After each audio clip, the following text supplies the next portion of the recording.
Good evening. Tonight's main story is a tale of high finance, social media, and a former president who just can't seem to help himself. We're talking, of course, about Donald Trump and Truth Social.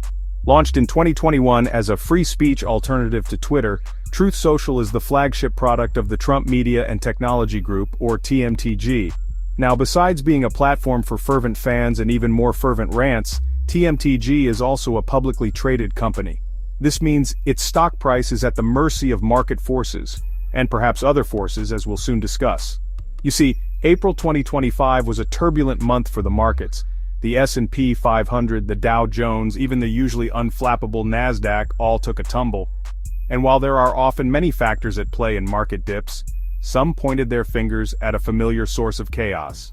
Yes, you guessed it, the 45th President of the United States. Now, Donald Trump has never been shy about sharing his, shall we say, unconventional economic views. But in April 2025, his favorite target seemed to be Jerome Powell, the chair of the Federal Reserve.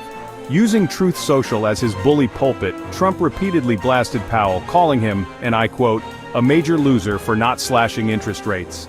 Now, whether Trump's tirades actually impacted the market is up for debate. Correlation, as they say, does not equal causation.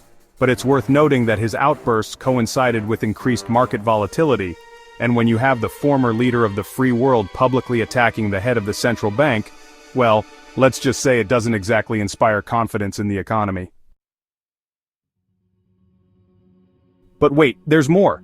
Amidst the market turmoil, TMTG, the parent company of Truth Social, dropped its own bombshell. They accused Cube Research and Technologies, a UK hedge fund, of engaging in naked short selling, essentially betting against TMTG's stock without actually borrowing the shares, a big no-no in the financial world.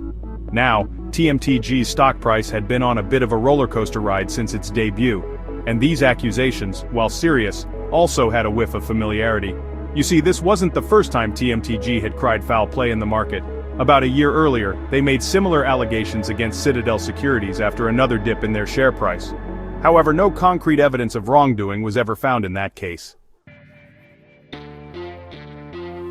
So, what's the takeaway from all of this?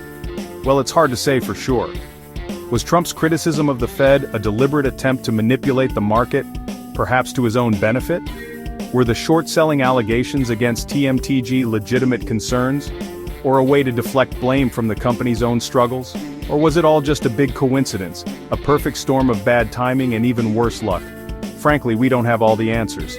What we do have is a lot of smoke, a few flickering flames, and a whole lot of questions that deserve further investigation. Until then, all we can do is speculate, watch our wallets, and remember, in the world of finance, just like in the world of politics, things are rarely as they seem, and that's our show for tonight. See you next week.